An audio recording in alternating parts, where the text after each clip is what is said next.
मुझे पता है तुम्हारे पास टाइम कम है, मुझे पता है तुम्हें वही छोटी मोटी चीजें चाहिए जिससे तुम फुल स्कोर कर सको, और इसीलिए मैंने कैपिटल स्ट्रक्चर को 7 पॉइंट के अंदर बांटा है। ये 7 पॉइंट और तुम्हारे पूरे कैपिटल स्ट्रक्चर का आंसर 100% एक्यूरेट।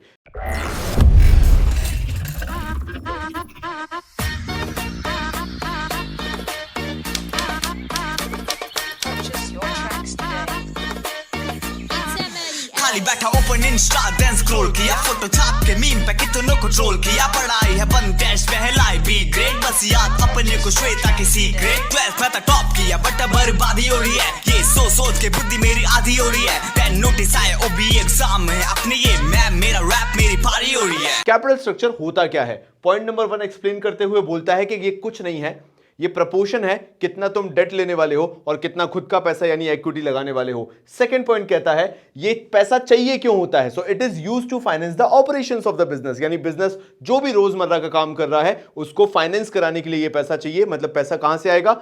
इन दोनों सोर्सेज में से किसी एक से, आइदर और से और बोथ से आ सकता है। देन कम्स कि कैपिटल स्ट्रक्चर का फॉर्मूला क्या होता है, तो वो सिंपली कहता है debt upon equity is the formula for capital structure. क्या कोई आइडियल कैपिटल स्ट्रक्चर है? क्या कोई आइडियल रेशियो है? जी नहीं। किसी कानून में, किसी ग्रंथ में, किसी अकाउंटिंग की बुक में नहीं लिखा कि कोई आइडियल रेशियो इसका हो सकता है, तो there is no ideal ratio, depends upon company to company. Industrial standard देखा जाए तो 1.67:1 के आसपास चलता है। आगे बढ़ते हैं।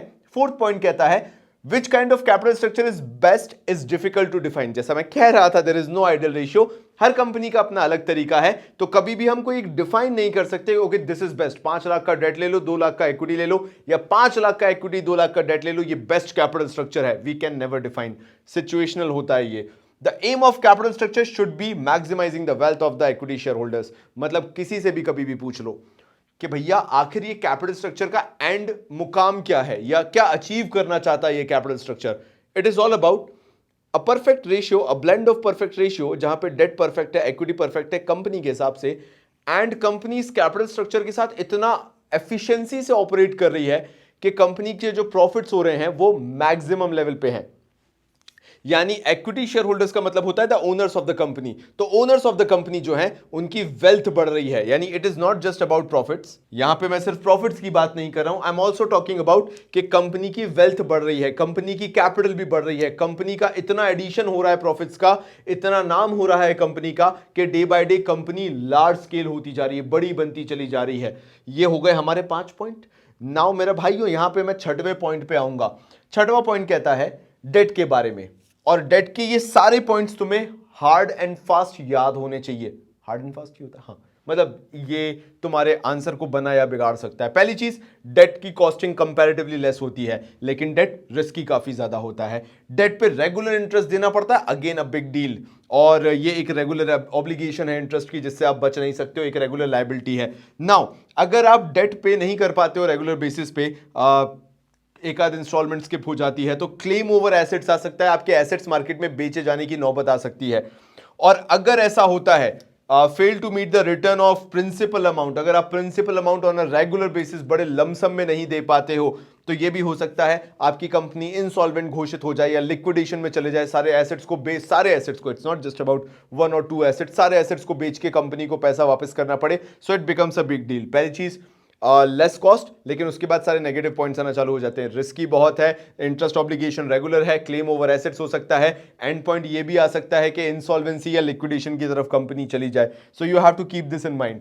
इक्विटी के साथ ऐसा कुछ नहीं है, it's a safe security, because अगर कंपनी डूबती भी है तो वो शेयर होल्डर्स का पैसा लेके डूबती है, दे डोंट हैव टू पे दैट बैक। बट एक ही चीज है कि ये एक्सपेंसिव बहुत है, और एक्सपेंसिव होने का मतलब है शुरुआत की जो फ्लोटेशन कॉस्ट आती है वो डेट की अगर देखें तो इक्विटी के सामने तो डेट की नेग्लिजिबल है, इक्विटी की कंपैरेटिवली बहुत हाई फ्लोटेशन कॉस्ट आती है। सो कंपनी के लिए दोनों ही, इस तरफ मरना उस तरफ मरना है, या तो अत्यधिक पैसा शुरुआत में लगा दो सिर्फ इक्विटी से पैसा उठाने के लिए, या फिर अगर वो फ्लोटेशन कॉस्ट का पैसा अफोर्ड नहीं कर सकते हो डेट पे चले जाओ, बट उसके जो डिसएडवांटेजेस है वो कंपैरेटिवली ज्यादा है। अगर इतने पॉइंट तुम्हें याद रह गए, बिलीव मी कैपिटल स्ट्रक्चर तुम्हारा पूरा कंप्लीट है। अगर कैपिटल स्ट्रक्चर का एक क्वेश्चन आता है तो now I am going to talk about the financial leverage, जो अलग से एक टॉपिक है। एक बार में उसको भी करते हैं, फिर आगे बढ़ते हैं। फाइनेंशियल लेवरेज की बात करूं तो फाइनेंशियल लेवरेज को लाभ कहा जाता है। अब अगर इसका मैं बेस्टेस्ट एग्जांपल कोई तुम्हारे सामने रखूं तो समझो तुम्हारी मम्मी ने बनाई है दाल, आए हाय गर्मा गर्म दाल, ऐसे ऐसे सीजन में ना मजा ही फील ही अलग आ जाता है। अब जब वो तुमने दाल चखी तो तुम्हें पता चला नमक कम है। Now take a pinch of salt as debt in your overall capital structure. तुम्हारा कैपिटल स्ट्रक्चर दाल है और डेट उसके अंदर नमक जैसा है। अब अभी डेट कम है तो तुम जितना नमक बढ़ाते जाओगे दाल का टेस्ट उतना ही इंप्रूव होता जाएगा और एक ऐसा परफेक्ट ब्लेंड आएगा जहां पे तुमने अगर नमक प्रॉपरली सही डाला है तो वो जो दाल का टेस्ट है वो है अटमोस्ट हो जाएगा। मजा थोड़ा सा नींबू और डाल देना, थोड़ी प्याज वगैरह, फील ही आ जाए, चावल वाला हो जाए, थोड़ा सा तड़का लगा के जीरा, मतलब फील आ गया, तुम समझ रहे हो। लेकिन सोच के देखो अगर मैंने दाल में वो नमक उस कैपेसिटी, मतलब सीधी बात है उस टेस्ट से ज्यादा डाल दिया तो वही टेस्ट जो नमक बढ़ा रहा था टेस्ट मेरा वही खत्म कर देगा। फाइनेंशियल लेवरेज भी कुछ ऐसी चीज है। डेट एक ऐसा पोर्शन है कैपिटल स्ट्रक्चर का जिसको आप जितना ज्यादा ऐड करोगे कैपिटल स्ट्रक्चर के अंदर उतना तुम्हारा फाइनेंशियल लेवरेज बढ़ता चला जाएगा, यानी तुम्हें फाइनेंस से मिलने वाला एडवांटेज बढ़ता चला जाएगा, यानी तुम्हारी maximising the wealth of equity share holders जो था ना वो वेल्थ इक्विटी शेयर होल्डर्स की बढ़ती चली जाएगी। लेकिन जिससे टेस्ट बढ़ता है उससे टेस्ट खराब भी हो सकता है। मतलब डेट को एक लेवल तक ले जाने तक वो वेल्थ जो है वो बढ़ती रहेगी, मैक्सिमाइज होती रहेगी, लेकिन अगर एक पॉइंट से ज्यादा डेट को बढ़ा दिया तो वही डेट तुम्हारे लिए नुकसानदायक भी हो सकता है। ये कुछ पॉइंट्स करवा रहा हूं, उसके बाद मैं प्रैक्टिकली तुम्हें समझाऊंगा कि तुम्हें इस टॉपिक के अंदर क्या याद रखना है। पहला पॉइंट ये बताता है अगर डेट लेके आते हो तुम कंपनी के अंदर तो कंपनी की फंडिंग तो बढ़ी रही है, साथ में अर्निंग भी बढ़ रही है। अब ये पॉइंट और ये कॉन्टेक्स्ट एक्सप्लेन करने के लिए मुझे एक प्रैक्टिकल प्रॉब्लम तुम्हें करवाना ही पड़ेगा, प्रैक्टिकली समझाना पड़ेगा। तो ये पॉइंट हो गया। सेकंड पॉइंट कहता है more debt will result in increase in earnings. मैंने तुम्हें बता ही दिया है जैसे जैसे नमक बढ़ाते जाओगे दाल का टेस्ट आय हाय बढ़ता चला जाएगा। तो ये भी एक बहुत बड़ा पॉइंट है। हाँ, मां के हाथ की दाल की बात ही अलग है।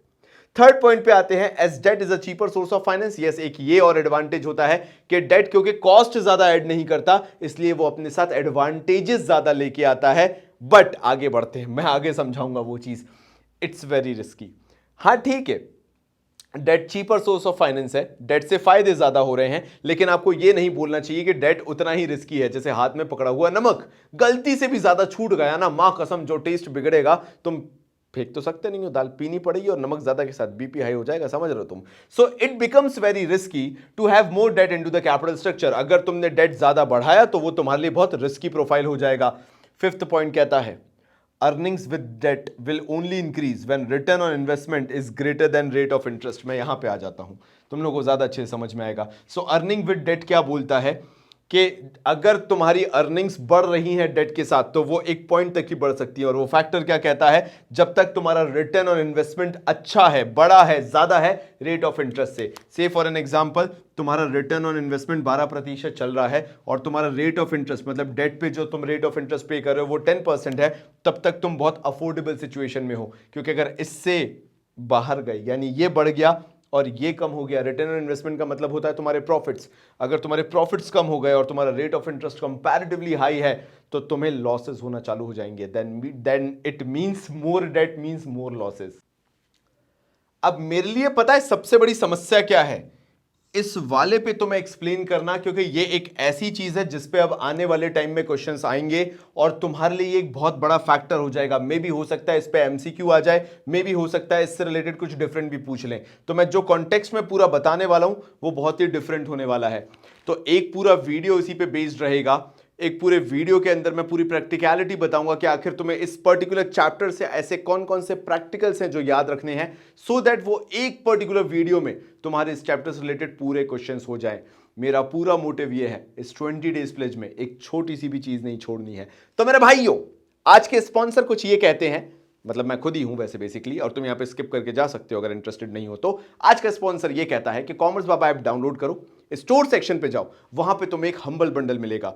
अगर साल भर तुम्हें पढ़ना है और कहीं पे बेस्टेस्ट इन्वेस्टमेंट करना है तो कॉमर्स बाबा के स्टोर सेक्शन पे जाके हम्बल बंडल उठा सकते हो। अकाउंट्स, इको, बिजनेस, तीनों सब्जेक्ट्स मिलेंगे। ये तुम कभी भी एग्जाम से एक रात पहले अगर रिवीजन करना चाहते हो, तुम्हारे पास फुल फ्लेजेड कंटेंट होगा, उतना पढ़ो, जाओ और फुल स्कोर करो, भले तुमने कुछ भी ना पढ़ा हो। तो मेरे भाइयों, मिलता हूं अगले वीडियो में, तब तक के लिए बहुत सारा प्यार और धन्यवाद।